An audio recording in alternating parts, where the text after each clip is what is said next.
Week 3 reactions are here. We've got the squad together because, we've got to argue about a lot of things. Fun stuff in the SEC. Let's get it going. You're talking ball with the SEC squad. From Alabama to Tennessee, from Georgia to Oklahoma, from Auburn to Texas, it's the local experts of the Locked On Podcast Network bringing you scoops, breakdowns, and the most comprehensive preview of the upcoming SEC weekend. It's the SEC squad, and we have a seat for you. Hurt feelings and thin skin are prohibited. Squad up, you're part of the SEC squad. Yes, it's the SEC squad. Today's episode is brought to you by Gametime. Download the Gametime app. Create an account and use our code Locked On College for $20 off your first purchase. They sponsor all of our squad shows. We've got Brandon Olson from Locked On Gators, Chris Marler from Locked On Gamecocks, Clint Locked On Bulldogs, Steven from over there on Locked On Ole Miss, the Loomers, love that, as well as Matt from Locked On Aggies. Hey, we had a great weekend of college football. Saturday was fantastic. We're going to break down all of the SEC games. We're going to dive into, of course, some of the bigger matchups, as well as the teams that handle business the way they were supposed to. I think it's fair to start here based upon the people in attendance. We'll go around in this circle first. Brandon, let's talk about your Gators, man. How you feeling about it, man? I hate my life. How are you feeling about it? I'm so sorry. Lagway, 5 interceptions in a loss to LSU 20-10. We're gonna let everybody talk. Let's give me your feelings on it, Brandon. What we thinking? I will say that obviously I misjudged how this team would go. I think that a lot of it was also I will say this: the defense balling out, 2 touchdowns allowed so far, and 2 losses to go with it. The fact that you could have a quarterback throw 5 picks, we'll say 4 since one of them was a pick 6, so it doesn't matter with the defense at all. But the fact that you could have a quarterback throw 4 picks and still only give up 13 points is hell of a defensive effort there. Forced 5 3-and-outs against LSU. We're giving Garrett Nussmeier some hell at certain points. Offense, a lot of it stems from 2 people. A lot of it stems from Billy Napier and DJ Lagway. Whether that's, play calling in the moments or DJ Lagway being an inexperienced quarterback. It's tough. It's tough. It's brutal watching all of the things happening, like offensive line breakdowns, a lot of them. Because here's the thing. I can't think of a single time really where there was a sack by LSU that I look at the offensive line and I say, oh, they just got beat blocking.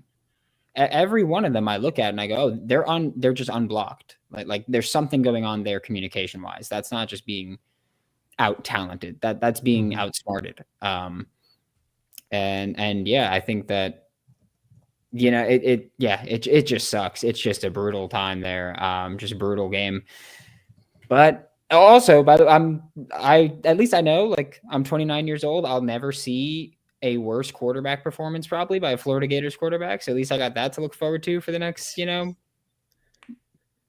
I just being a Florida Gators fan and New York Giants fan for the next 12 years before I die. But at least we got that. I'm sorry about that. Chris, I know you've got a lot to say. You had a nice little article talking about this quarterback that you got a lot of backlash on. Go ahead. Let it all out. First off, no one tell me what happens in the Carolina game. I have it on the DVR and it's paused at 7-7. So no one say anything. Okay. Listen, the thing I think Lagway is going to be fine at some point, but I think that the idea that he was going to come in and be Superman and a top 5 player in the country with what was around him, and it wasn't even just what was around him. It's also the schedule. It's everyone that came up this week was like, oh my God, they lost to South Florida. And then the national media was like, did you guys see Florida's schedule? Yeah, I saw it in July. Like we all did. Why are we just now talking about this? So I think there's a lot of stuff that I think is on Lagway, obviously. But Brandon, as much crap as we give you, dude, 5 interceptions and losing by 10 points on the road at night in Death Valley. I was there in the press box, sick brag. It was awesome. It was an awesome environment. To only lose by 10 with 5 interceptions, not bad. It's not good. So, but 5 interceptions, 3 is too many. And then he had 4. And I was like, that's also too many. And he's like, watch this, Chris. I was like, DJ, don't talk to me. Read a defense. And then he threw his fit. But I wanted to know about South Carolina, Marla. We already talked about Florida. We'll come back. We're going to come back to the South Carolina game. I love you, Clint, for that. But no, that is a testament to Florida's defense. The fact that they only gave up 1 offensive touchdown in the entire game. Like 1. They really won. And then 2 field goals. They forced 7 punts. And then the pick 6 is really what kind of put the nail in the coffin there. But you kind of got to give Florida's defense props. It's just their quarterback didn't help them like they were supposed to. Matt, what you think? I know you got a chance to take a gander at this game. Yeah, I'm kind of the same with Chris. This defense is just playing in an elite level right now, and it's going to keep them in every single game that they play, regardless of how Lagway shows up in these football games. And I feel like Lagway is going to be fine too. He's a young quarterback. I know that people are going to talk a lot about Arch Manning's struggles and how he's going to suck forever, but like Lagway is just as young. He might not be as hyped. Both of those guys, in my opinion, are going to be fine. It's just they need to take the steps to becoming a complete quarterback, and their coaches need to help them get to those spots as well. I mean, Billy Napier is not really doing DJ Lagway any favors, and I feel like this Florida team has some, they have some goodness in them. There's a lot of good players. There's a lot of talent. There's a lot of athletes, and they just need to put the things together, and the defense is going to keep them in every single game that they play. So if they can just get the offense to even an average level at this point, I think they're going to be a force to be reckoned with at a certain point. I felt like I was watching a match champ team. There's a lot of good in them, not morally or emotionally, because that team started like 8 fights last night before the game and then during the game. It was wild. It was wild. I also think, listen, we have stuff that we have to write about in the offseason. So it's like, I get that the hype happened, but maybe not as much. I was going to ask this, and I didn't mean to cut you off, but do y'all think that he probably should have benched him, or do you think that optically looks way worse if he does that? I think you have a quarterback that is only going to get better with reps. And I think you have a quarterback that clearly towards the end of that game, he was clearly very shaken confidence wise.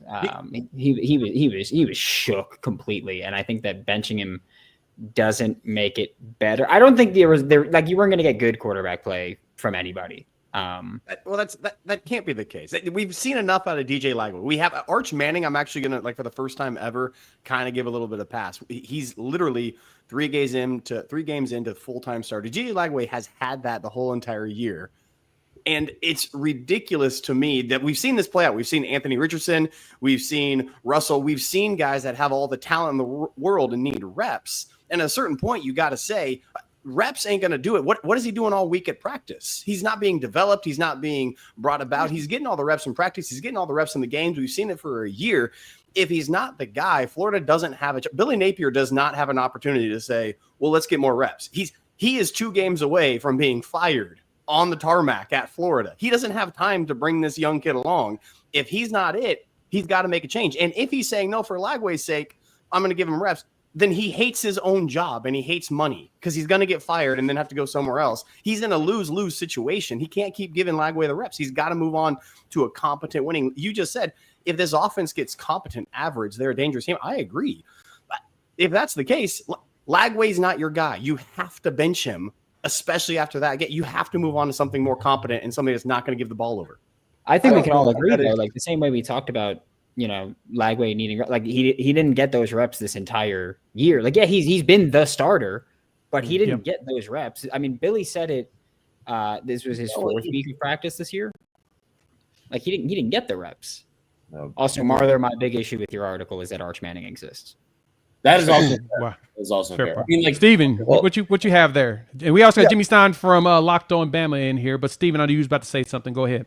Yeah, basically all during the offseason, they were talking about injured, not injured, all that with DJ Lagway. And in camp, they missed some time and missed those reps, those very important reps. And Brandon mentioned that perhaps some protection alignments or some calls, some stuff that reps would have solved was being missed. I don't know if this is a talent issue with DJ Lagway. I think this is just the fact that he hasn't played much football this year.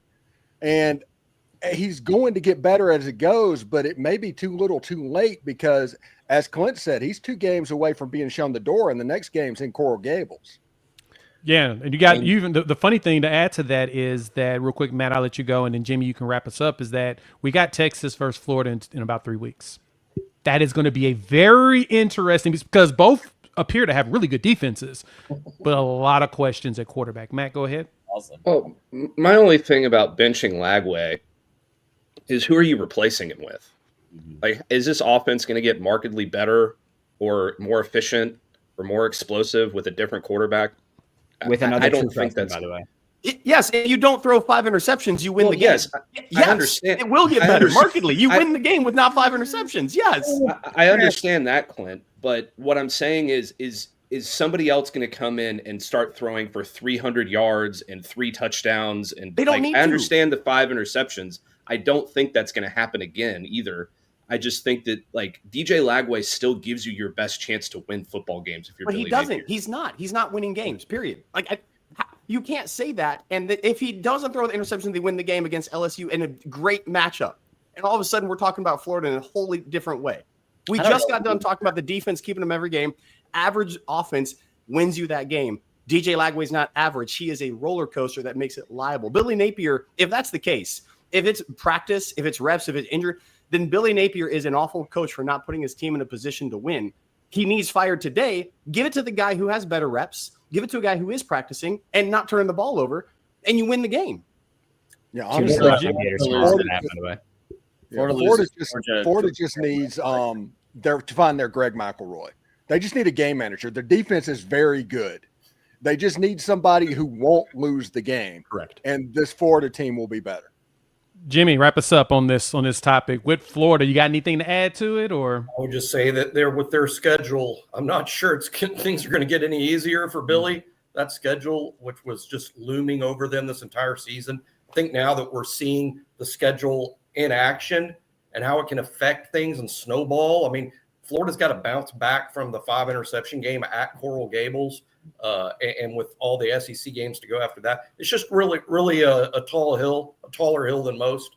But I do appreciate how Florida bounced back after South Florida. For the most part, most of the team played really well. You're just not going to overcome 5 interceptions and beat anybody. I thought LSU, they were handed a blowout win and didn't take it. I think there's some legitimate questions about LSU's offense. They'll give credit to Florida's defense. Obviously a good team, but that schedule was going to get Florida the whole time. Makes sense. No, good stuff. All right, let's go into this next big game that I feel like definitely deserves attention because there was a lot of really big SEC games this past weekend. So it's really hard to pick and choose. I think the Florida one was a good start off because Brandon is here and, kind of just the whole circumstances around it. We've all talked about Lagway, so I think it makes sense to start there. But I want to get into this Georgia-Tennessee game. Number 6, Georgia, number 15, Tennessee. Goes down to the wire, ends up in overtime. College kickers always reign supreme because they get that last opportunity, and it does not work out. I'm going to be honest. I was very disappointed that Tennessee actually played for that field goal like that.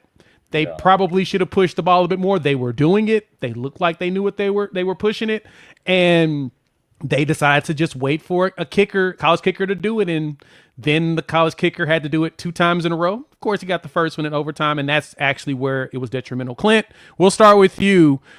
Talk to me about your Bulldogs, man. How you feeling about that victory? It feels fantastic. And here's why it feels fantastic. Let me talk about quarterback play really quick. I'm going to give you the top SEC quarterbacks to begin the year. Nussmeier, 15 of 27, 220, a ton, and an interception. He was called the most talented quarterback in the SEC. Again, I just got done. Florida's got a great defense. I've never said anything different. Arch Manning, 44% completion, 4.6 average pass yards, 1 tud, 1 interception. What's that? Is this just yesterday? Just yesterday.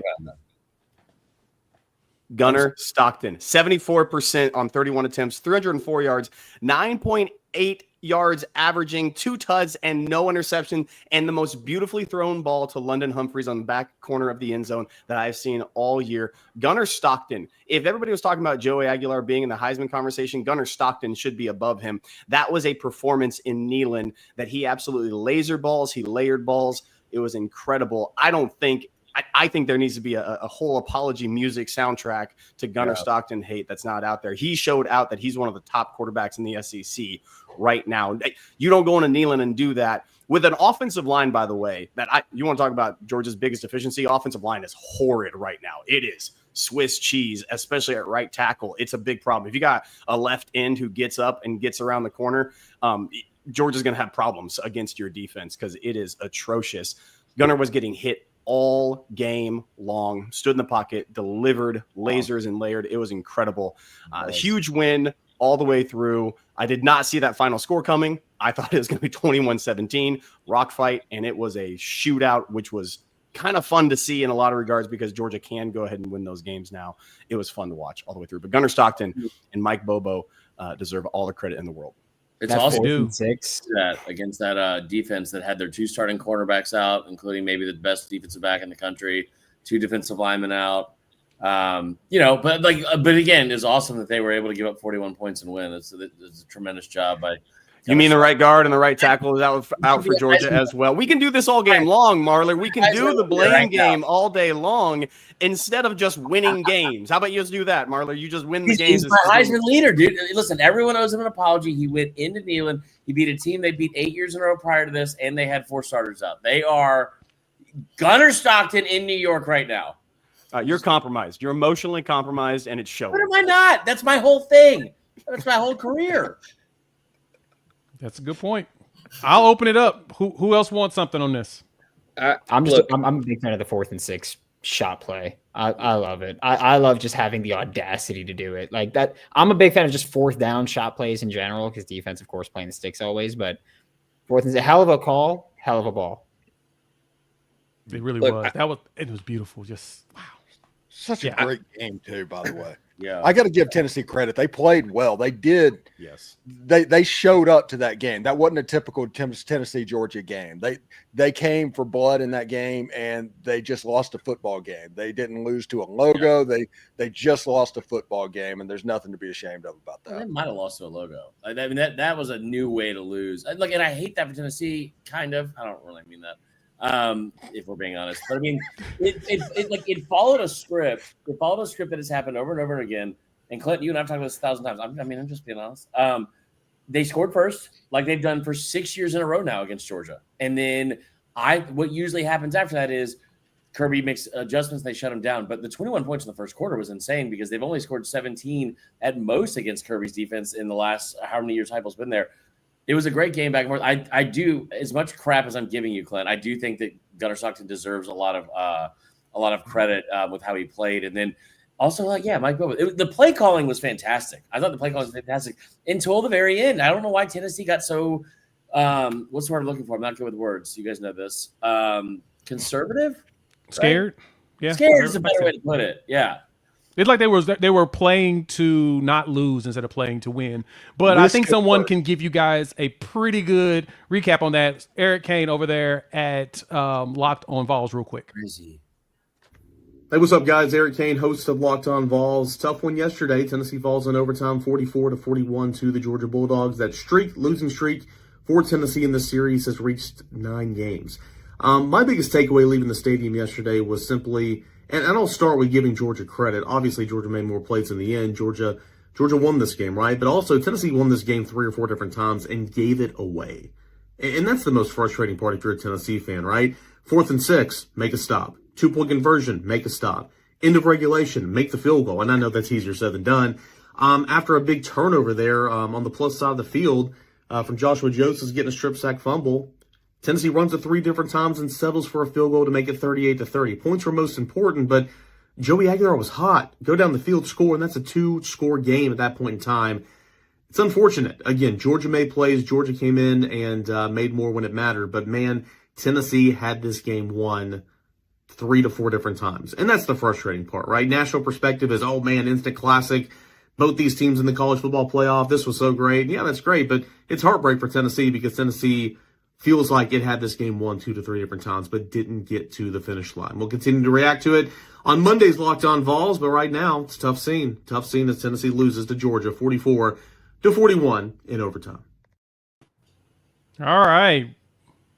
Thoughts? One thing that sticks out to me about, we're just talking about LSU, Florida, and this is, Clint sort of made this point earlier. In the preseason, Nussmeier and Lagway were at the top of the discussion board, best quarterbacks in the SEC. Not many had Gunner Stockton and Joey Aguilar, but the Georgia-Tennessee game featured much better quarterback play yesterday than the LSU Florida game did. Both Aguilar and Gunnar Stockton were really good. And the final score is pretty shocking, 44-41. I thought that game would be in the 20s. I thought both defenses would show out a little better, but Gunnar Stockton and Joey Aguilar both with big days and proving to be two of the better quarterbacks in the league. That's exactly right. I mean, Eric Kane said, and by the way, love Eric to death. We'll never say anything against him. When it says Tennessee had that game won 3 or 4 times, the same can be said of Georgia when it was ahead and there was back and forth. So what I want to say is I feel for Tennessee. I really do, because it felt much like what Georgia had to endure against a couple of teams until you finally beat them, right? We could talk about Simmons. Marla, I'm sorry, you cover South Carolina, correct? I'm just making sure I know the team that you – okay, good. When Simmons was on sides and not off sides, we had that whole thing for a while that we had to say, hey, guess what? We can't beat them until you beat them in the national championship game. That's the problem with it. And so, yeah, Tennessee, you're correct.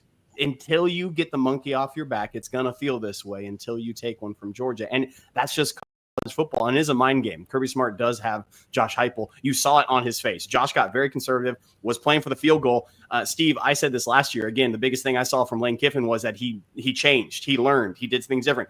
Heupel hasn't yet. And trying to get for that field goal, no. He should have kept the gas on the entire time and gotten to the 25, 20, 15, but he didn't. That was a huge problem. Hey, real quick, hats off to Tennessee fans too, because I know it's a tough loss. But one thing I was really impressed with is didn't see anything after the game where they were blaming the refs or taking pictures of screenshots of holding calls or anything like that. That is reserved for a different fan base from the guy that just spoke. But I do think that was really impressive from Tennessee fans. Love you, Clint. Bye.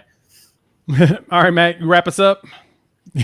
Well, I mean, this game was going on during the Texas game, and I was at the Texas game, so I didn't get to see all of it. But Gunnar Stockton is just a dude, man. he always comes in and in the right moments makes big impact plays. He did it against Texas last year in the SEC championship, and today or yesterday, sorry, he was just an absolute gamer. He's making all the throws.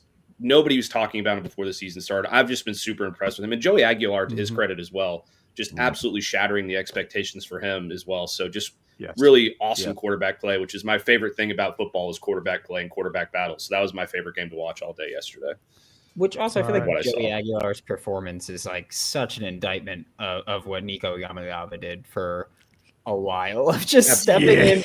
And like so many people went, oh yeah, and myself included, went, yeah, I think year 2 starting in that offense is when you take the next step, when you're more comfortable and you're capable of working on everything. And Joey Aguilar's just like, I'm actually just going to walk in and just be better than Nico was immediately. Yeah, that's such a big testament for when he came in to pick up the offense that is. Yeah, this summer. It's like that's incredible.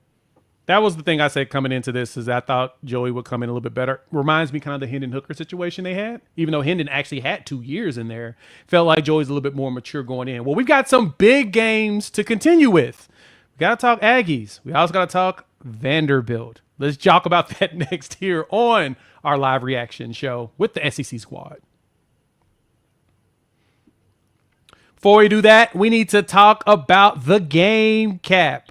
For me, it would be the game. There are so many great hats out there that I know a lot of you fans probably partake in, but I got a quick question for all you fans out there. If you could go back in time and sit through front row at your favorite school's rival game, I mean, we saw some kind of a pseudo rivalries this past week. What hat would you be wearing? Yes, I said hat. As you can see, some of our locked on hosts on here are rocking them. These aren't just hats. They are the same vintage styles fans wore back in the 80s and 90s. And guess what? They still go for the same price they did back then. When you use our code locked on, you'll get you a vintage hat for $16.99. Head to thegamecap.com, grab your team's classic bar or retro circle design and use code locked on for an exclusive discount because legends wear the game. Also, getting caffeinated is always an important thing for your boy. It's the only way I stay awake because I'm so busy. But caffeine just got a flavor upgrade. 5-hour energy shot delivers tasty caffeine in 17 bold flavors. Each 2-ounce shot pack, the caffeine of a premium 12-ounce cup of joe. Plus, B vitamins and nutrients with 0 sugar and 0 crashes. My favorite thing is I can grab one while I'm sitting here doing this hosting, as I am terrible at it compared to our guy Gordy, and still feel like I'm energized. Still feel like I'm bringing you something. So enough with the boring, flavorless caffeine. It's time to give your caffeine a flavor upgrade. With 5 Hour Energy shots, get the flavors you love. Or be bold and try something new in-store or online at 5hourenergy.com or Amazon today. Thanks again for joining us here for the live reaction show on the SEC Squad. Please hit the like, subscribe, and the bell notification for all of our hosts.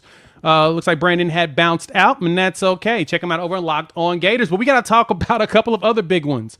Non-con. Texas A&M takes down Notre Dame at the end of the game. Oh, my goodness. Matt, I'm going to let you lead the way, man. How does it feel to pull this one out 41-40, especially because you stopped Notre Dame? Oh, actually, Notre Dame messed up their extra point, and you guys took advantage of it by winning this one. Talk to us about that feeling.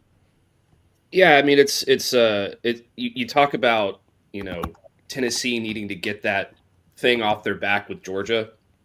For Texas A&M, this was just a massive, not only is it exciting and it puts you in the college football playoff discussion and all those things, but it's a massive sigh of relief because they haven't had a ranked road win since 2014. They haven't beaten a ranked opponent on the road since 1979. Just, completely historic and really resets your palate if you're a Texas A&M fan, because for so long the conversation has been, the Aggies always choke. The Aggies can't come through in the end. The Aggies are going to make a mistake and they're going to blow it and they're going to go 8-4. And listen, they've still very well may go 8-4 given the rest of their schedule. It's very difficult, but it just finally feels really good for Aggie fans everywhere to get this win and be able to say, hey, we're here and we're going to compete in the SEC. Granted, we don't really know how good Notre Dame is right now because they lost, week 1 to Miami, and now they've lost here again. And they don't look like the Notre Dame team that we saw last year at all, especially defensively. But it still feels really good for Aggie fans to get the win. And the way that they did it, too, is not what people expected either. They were able to throw the football very consistently, at least in terms of – and they got a lot of explosive plays. Marcel Reed could have been a little bit more accurate, but he was making plays when he needed to make plays. Mario Craver is just an absolute problem for defenses everywhere. So, I mean, you got to feel really good if you're an Aggie fan right now, and how that projects for the rest of the season remains to be seen. But right now, it feels really good. Yeah, for me, real quick, Notre Dame coming off a bye week. Yes, Yeah. That's not good. Weird. That really is not good for them. Hey, When they took their somehow bye they're going to be season. 15. Somehow they're going to be 15th this week at 0-2. Oh, Somehow it's guaranteed, gonna happen. guaranteed. I mean, it's Notre Dame. You kind of got to. I don't know why you would give it to them. Yeah. I agree. They should probably be 15, but 0-2, and you had a bye week right before this big game, especially a team that can, finagle the schedule the way they do. This looks really bad on them in preparation or whatnot. Roundtable, Marler, don't you sleep on me. You wake up and you tell me what you think.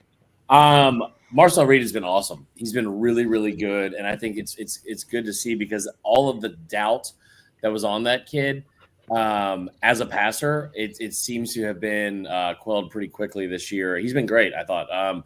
That game was awesome. I love that Tyler Buckner, still with his SEC ties, went in there and made sure Notre Dame was going to lose. The secret op from Tyler Buckner was awesome.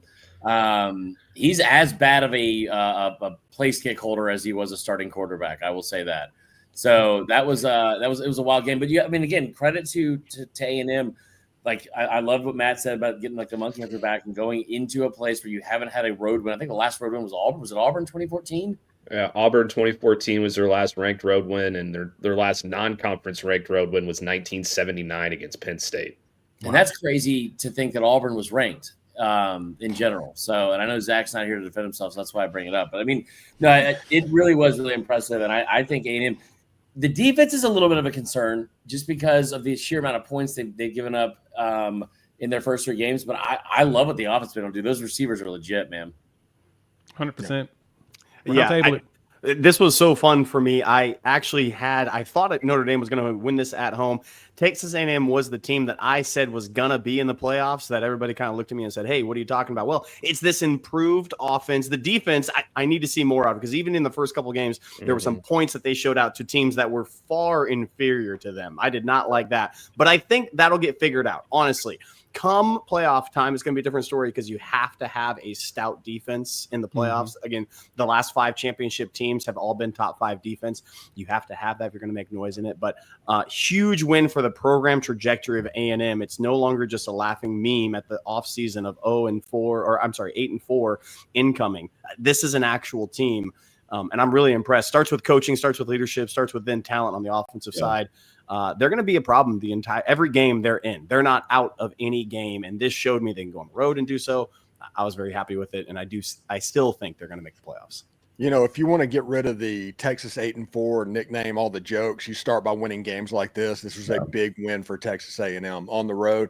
It's not perfect. It was not Texas A&M's ceiling. They can get a lot better from this, but they needed to win this game at least for national perception to take the next step. I think what a win for college football yesterday, being treated as back-to-back Tennessee, Georgia, then Notre Dame, Texas A&M, just 2 phenomenal games back-to-back, going down to literally the last second, and field goals mattering in college football so much.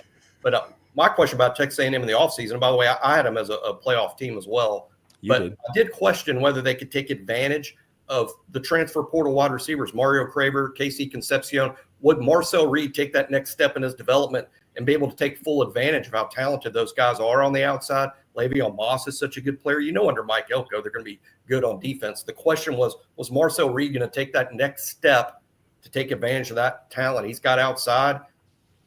Sure looks like it. And A&M's going to be tough to reckon with. But like Matt said, the schedule's really tough. That's true for virtually everyone in the SEC. I feel like A&M's got a pretty good schedule, though. I mean, they get Texas at the end of the year. They get Auburn. That Auburn game is going to be awesome. Yes. I'm so pissed that Oklahoma and Michigan got game day, and they probably should have. But, like, game day should be at Auburn, Oklahoma this week. And if it's not there, it should have probably been at Auburn A&M. Those 2 teams somehow still flying under the radar and very good. It feels like we're going to go into the month of October, and I don't know if we're going to know who's good yet. It's been such a pleasant surprise to so many things. I will say this too, Jimmy. Love what you had to say about the 2 overtime, or the 2 Tennessee Georgia game going back to backs. A&M. But for the love of God, whoever's in charge of making the schedules, why is Ole Miss Arkansas, South Carolina Vandy, LSU Florida, A&M and Notre Dame, why are those all? I think it's only 4 games. I don't know why I have 5 fingers up. Yeah. Why are all of those games on at the same time? Like, that sucks. I can answer that for you. That's easy. I was sitting there watching this game in multi-view on YouTube, and I had all 4 games on at the same time. That's why you do that. That was amazing. That was probably the best slate of games I'd ever watched in that multi-view, because usually you can't pick all the games you really want to watch. They still kind of limit you to who shows. I had all 4 of those going at once. So I'm going from corner to corner as the plays are going on. Commercial here, go here, go here. Yeah. So it was probably one of the best viewing I've had. So I get the complaint there, Marla, because you want to just lock in on that one game. Yeah. Because they were all so good. But you had that 4 window. And speaking of the 4 windows, Steven, we got to talk about Ole Miss closing out against Arkansas. That was another shootout in a game where, honestly, I expected more of the SEC games to be like lower scoring. I was expecting the 20 range for just about all of these games that were happening. Only one that gave us that was Florida LSU. Ole Miss Arkansas gave us another fun shootout, especially in the first half. Now, second half, different story. Things really got quiet. It seems like the second half adjustments by both teams were really good, and Ole Miss closed it out with that turnover. Talk to us. How you feeling about having not 1 but 2 quarterbacks that are willing to throw the ball down the field? Lane Kiffin is a wizard. Apparently, the secret is to have a transfer from Division II, and he turns into an absolute star. Apparently that is the secret. And also, how crazy is it that Ole Miss versus Arkansas was the third most drunk game of the day? Yeah, right. Yeah, I mean, that one right there, that's a game that is known for being absolutely ludicrous, and it's just an afterthought. It's like, did you see A&M? Did you see Tennessee and Georgia? So that tells you how good the games were yesterday. Trinidad Chambliss, listen, we started hearing rumblings around Tuesday or Wednesday that he was taking all the reps with the first team and all of that. And we thought all of that was a smokescreen because we all know how Lane likes to play with the injury report from time to time and do all of that. By the end of the week, it looked like Austin Simmons was going to make it. He was going to go. And then on Saturday, when Pete Thamel and Chris Lowe started saying that, I was like, okay, they're getting that information from Lane, so he's likely going to go. So the first pass that he threw in the SEC would have been in that game, so nobody knew what to expect. He was a revelation, guys. He was really good. Yeah, he a revelation. Well, a revelation, yeah.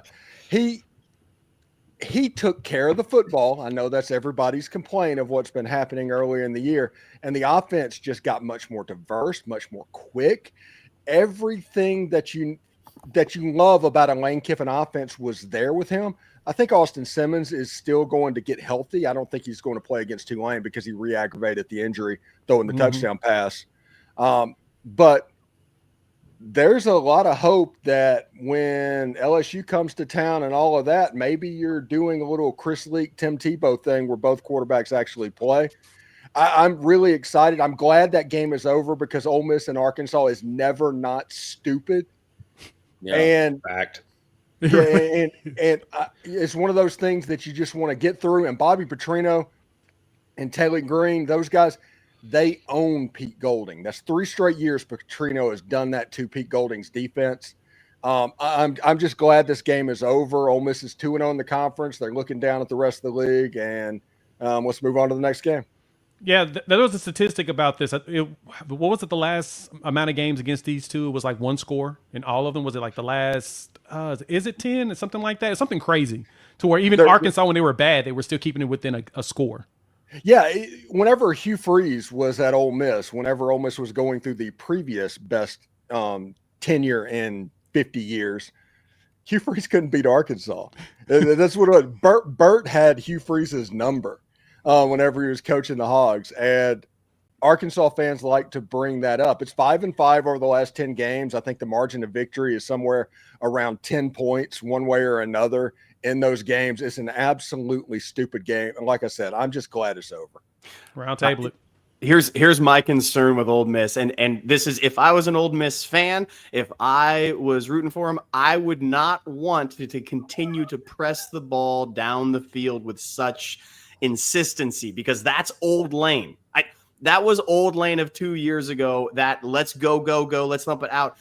You need to be aggressive, but you got to work on the power running game, especially quarterback. He looked good. He looked fine. Arkansas, known to have good offense, and Taylor Green is a good quarterback, not known to have any defense whatsoever. If they want to continue for the whole rest of the year, if I was an Ole Miss fan, I would be very nervous about establishing a power run scheme to complement the good quarterback play happening. And it seems that there are two. I would still stick if I was, I would still stick with Simmons. He showed me a lot so far. It looks like there's 2 competent ones.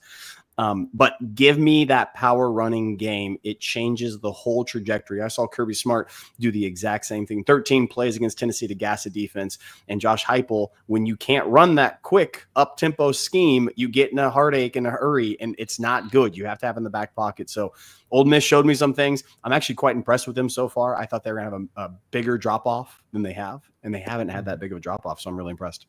One thing that's interesting, Arkansas just struggles with run defense. They have to put people on linebackers and safeties, and they have to crash the run game. The deep ball was open against Arkansas, and Ole Miss could do whatever they needed to do just because of matchups. I don't think that was Lane trying to take it. I think Arkansas's secondary just a little bit off. Yeah, by the way, I said Lane was good. I said he progressed. Stop yelling at me. You lying sack. You got to beat me out. Wow. That's what we're going for. All right. Go ahead. I just want to say one thing about Ole Miss real quick. I'm the Locked On Aggies host. I went to Ole Miss, so I watch every snap of Ole Miss football. That was the exact Arkansas Ole Miss game that I have seen almost every year for the last 15 years. It was frustrating. It got to a point where I was texting, I have a big group text with all my Ole Miss buddies, and I was texting them like, hey, we're going to lose this game, aren't we? This is just typical Ole Miss. And then they finally stepped up and made a play on defense at the end of the game. I was so proud of the guys. I think Trinidad Chambliss is going to be really good, but I agree with Steven.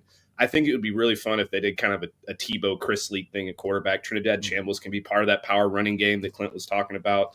Kawan Lacey's obviously really, really good, and Ole Miss is 5th in the SEC in rushing, so they are making that a priority this year.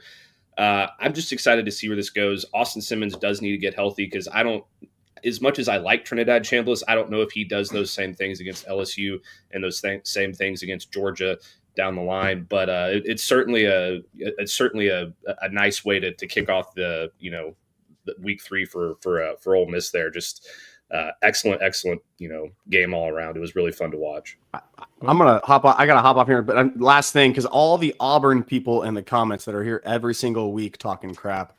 Road games, Oklahoma, road game, A&M coming up. You're both taking L's on those times. Your team's going to be in absolute disarray. You're going to come on here and flaunt your chest and puff it out. Auburn fan, get some class, grow up, have fun. What did I miss? Yeah, you missed a lot, but one thing. Apparently, the oldest rivalry. Speaking of injuries, yeah, exactly. The oldest rivalry. Speaking of injuries, as Clint has to depart, we're going to talk about this Vanderbilt South Carolina game. Woo, that was fun. Next up here on the squad. This episode is brought to you by Prize Picks, the daily fantasy app where you make the right call can actually pay off. You and I make decisions every day, but on Prize Picks, being right means cashing in. With football back, NFL coming up after this show, Prize Picks is the simplest and fastest way to get in on the action. Just pick more or less on 2 or 6 players' projections, and you can turn your takes into real prizes, all in less than 60 seconds. And so I know a lot of you have NFL players that played for your school, so go pick them. See if you can actually predict where they're going to be at. So download the Prize Pick app today and use the code LOCKEDONCollege and get $50 in lineups after you play your first $5 lineup. That's code LOCKEDONCollege for $50 in lineups after your first $5 play. Prize Picks, it's good to be right. And then we'll wrap it up with the NFL season is here, and FanDuel's making sure you're ready for kickoff with a can't miss offer. Right now, new customers can bet just $5, and your bet wins. You'll get $300 in bonus bets to use across the app. I mean, there was a lot of spreads that were covered in this one. Texas A&M, that's 7.5 pointer. If you would have picked them, that would have been a nice payout. So, are you ready to play? Download the FanDuel app now by visiting FanDuel.com to get started. That's FanDuel.com to place your first $5 bet. All right, let's jump right into some of the other games. A lot of people handled business like they were supposed to, but in this conference action here, Vanderbilt 31, South Carolina 7. Chris looks sad. I'm sorry, Chris. I was up until like 2:00 last night. I know you were. You wait 45 minutes to talk about this stupid game. Fired up. Let's get into it. I'll just take over from here. South Carolina is not as good as I thought they were. They're definitely not as good without Lenora Sellers. That offensive line, it makes no sense how the offensive line could not get any better. I kept saying there's no way it could get worse. Well, we don't know about that. I think there's a lot of frustration because Sellers goes down. The play after Sellers, where Nick Harbor, they blow a play dead for a review that is like in the middle of the play. That's pretty frustrating to watch. But all that is to say that that's not why they lost this game. The officiating is not why you lost the game. Sellers being injured is not why you lost this game. Vanderbilt's a really good football team, and Vanderbilt came in there and bullied you. And I tell you what Vanderbilt does that teams like South Carolina under Shane Beamer especially do not do. That's keep your composure. That's convert on third downs, and that's do little things to win. They were constantly ahead of the chains. South Carolina was not. That's been a problem that's plagued them for a while. Vanderbilt was in 3rd and short seemingly like most of the night. Even when they weren't, they converted like a 3rd and 21 at one point. Like the drive to go ahead 14-7, which ended up being the game winner in the second quarter. They were able to go right down the field and convert multiple times on third down. They hit a 51-yard field goal. Like this was a 16-year streak that was snapped, and it was snapped emphatically. And you need to tip your cap to Vanderbilt. They were really, really good. Not just last night. I think they're a really, really good football team. But yeah, a lot of question marks, I think, for South Carolina, especially if Sellers hurt. If Sellers is hurt, they'll beat Kentucky. They can still beat Clemson. But But I think this goes into a situation where I don't know if they beat Missouri. I don't think they go into Death Valley and beat LSU. Like now the concern starts to come, I think, for this team where where's the progression? Where the play calling is bad. And there's just a lot of concerns, I think, after last night's loss. How do we feel about Vanderbilt being 3-0? Like Vandy's really good, man. They are actually really good. They made Virginia Tech quit on their home field last week, and then they did this to South Carolina on South Carolina's home field.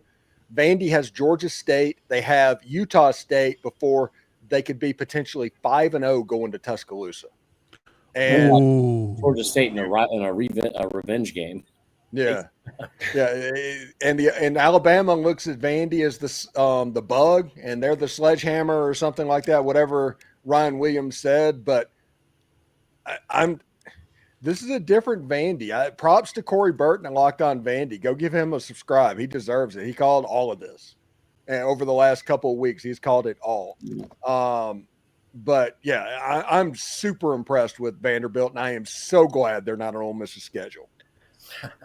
Well, I don't have a whole lot to say about this game or about Vandy. All I'm going to say is, I'm going to say two things. Number one, they're a whole lot better than I thought they were going to be.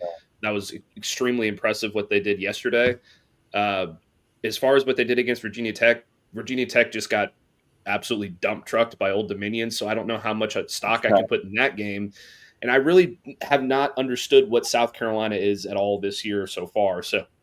So the jury is still kind of out for me on Vanderbilt, just in the sense of like, I want to see what they do against Alabama and Tuscaloosa. That's going to be the real test to me as far as what this team actually ends up being. And then they have some other tough ones. They got to go to Texas, which right now it looks like Vanderbilt's going to beat Texas. So it's like, the whole first 3 weeks of this season have been almost the polar opposite of what I expected it to be so far. But hey, Diego Pavia so far through the first 3 weeks is backing up all the talk that he had this offseason. That's for sure. Well, yeah. I think the other part too is the fact that like what you should the thing for Vandy is that they do the little things that good teams do. Like they make halftime adjustments, they make in-game adjustments. Like I don't think they're going to win the SEC. I don't think they're going to. I mean, maybe I laughed at that like notion a week ago, and now you look at it and it's like. I mean, they are a really well-coached football team, and it's really awesome to see with like – I tell you what, it's really awesome to see a university and administration that stuck with Clark Lee when some people thought he should have been on the hot seat at Vanderbilt, and he's been able to turn the corner, and Diego Pavia has been awesome for him. Yeah, I've been high on them as well going into the season. I thought that they were one team that could really surprise a lot of us, and – I got a lot of pushback on it. I'm not going to toot my own horn too many times on this one, but it's just something about Vanderbilt, man. They feel different. It just feel different. And speaking of feeling different, let's go ahead right into the last, I guess you could say, bigger matchup that we had in the SEC. The rest were kind of games you're supposed to take care of and handle. Alabama. Jimmy, we got to give you the floor, man. Y'all went out there and, gave it to Wisconsin. Now, granted, everybody's trying to discount that game, but that was a game to me felt like a confidence booster that Bama needed after kind of that Florida State game, the way that went down. Talk to us. Ty Simpson, 24 for 29, 382, 4 touchdowns. He actually looks like he's got command of that offense now. Yeah, for those that didn't see, Ty was 24 of 29, but had 2 terrible drops. Ryan Williams dropped what would have been his 3rd touchdown. I mean, it was a perfect throw that couldn't have been handed to him any easier. And Ryan Williams had a bad drop, cost Ty a touchdown there. And then on a 3rd down play, freshman Lazier Brooks had a bad drop that Ty completed right in the numbers. So Ty's numbers, as great as they were, deserve to be even better. He's playing really well the last 2 weeks. I think Alabama really needed a settle-down game. The first week they were so underwhelming against Florida State, so overwhelming in week 2 against a really outmanned Louisiana Monroe team. I think this week was a lot about who is Alabama. What's Alabama when they're not, doing the Jekyll and Hyde thing? What's this Alabama team look like? I think that's what you saw yesterday against a Wisconsin team they should have beat by 20, 21 points. As the spread said, they won by 24. Trouble running the ball. That's the issue at Alabama right now. They're not running the ball well. In this matchup against Georgia in a couple of weeks, it's going to have kind of a Super Bowl build-up in Alabama. I think what people won't remember about last year's game against Georgia is they remember the big plays to Ryan Williams and the fireworks and the scoring. What they don't remember is Alabama rushed for 175 yards in that game, and 117 of it came from Jalen Milroe. Alabama has not shown in these 3 games so far this year that they can replace that rushing yardage. It's kind of all on Ty Simpson, who has this great wide receiver core. But running the ball is a big issue at Alabama. They didn't run it well against Wisconsin. The starting running back averaged 2.9 yards a carry. Defensively, this Alabama team's pretty good. It's not some vintage Saban defense or anything like that. They're pretty good. They have issues. They have issues against the run, and that's what makes that Vanderbilt matchup in 3 weeks a little scary. They haven't shown that they can stop that style of offense under this new staff. So we'll see. But defensively, this is a pretty good team. I don't think Georgia should underestimate Alabama. I'm sure they're not, based on their lack of success against Alabama in the last 10 years or so. They won't underestimate Alabama. But I don't think the Alabama team we've seen so far has shown that they can go on the road and win a game like that, and that's the challenge for them. Oh, Jimmy, I got to disagree with you on this one. Good, Georgia. I don't know if it's just Georgia Twitter. I don't think Kirby Smart's going to underestimate Alabama, but I've been hearing the same thing since the Bush administration from Georgia fans. They're going to just dog walk Alabama, and like they are. That is the biggest monkey that anyone has on their back right now in the SEC, and it cracks. I'm not saying this to be funny. I think Bama should feel more confident against Georgia than against Vanderbilt, not because they're a better team, but we just watched Tennessee dice up Georgia's defense for 4 straight quarters yesterday. Ty Simpson has missed 5 total passes, or has 5 incompletions in his last 2 games combined. Like it's not just Ryan Williams. I love that Latavier Brooks kid. Latavier Brooks kid. Jeremy Bernard's been fantastic. Isaiah Horton's getting going, but Vandy, they just lined up and beat you last year, right? Like they were able to run the ball and like you said, kept getting in 3rd and shorts. I don't think that they're better than Georgia necessarily, but I think Bama fans should feel more confident about that game than even the Vandy one, even though it's at home. Well, yeah. I don't think the odds makers are going to favor Georgia. Odds makers are going to favor Georgia to beat Alabama. Odds makers going to favor Alabama to beat Vanderbilt, no matter what happens in Athens. But I do agree, stylistically, the Vanderbilt matchup seems to be worse. Alabama seems to play pretty well defensively against these more NFL-style teams with a drop-back passer.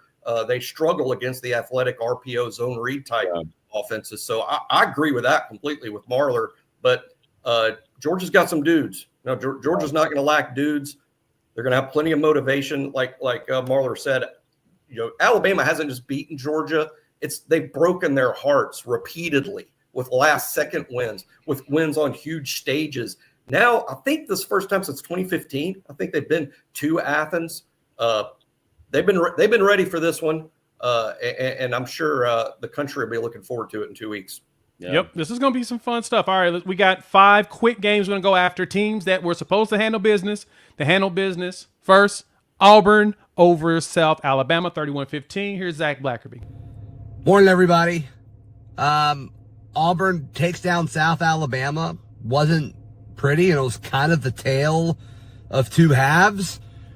In the first half, I thought Jackson Arnold played his best half of football as an Auburn Tiger. And I don't really care about the statistics. He had a lot of drops and all of that, but just passing the eye test as far as going through progressions quickly, being on time with the football, running it when he needed to. I thought he did everything the right way in the first half. Then in the second half, on both sides of the football, you saw a big step back in production. So they played a lot of young guys. You got to hope that that's it. You got to hope that they were trying to be conservative as far as what they want to show, because they've got a huge 3 weeks coming up, going to Oklahoma, going to Texas A&M, and then obviously hosting Georgia. So we'll see, but Auburn 3-0 to start the season.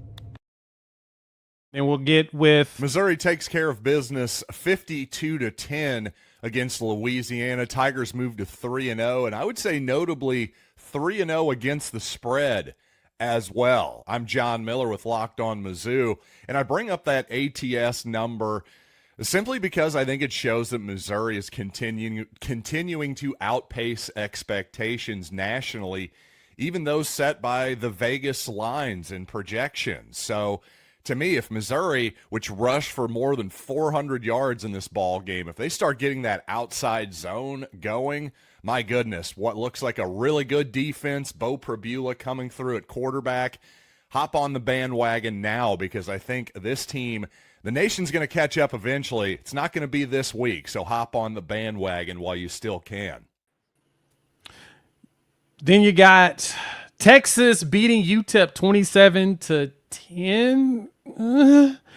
Yeah, Mississippi State though 63-0 on Alcorn State. Kentucky new quarterback alert.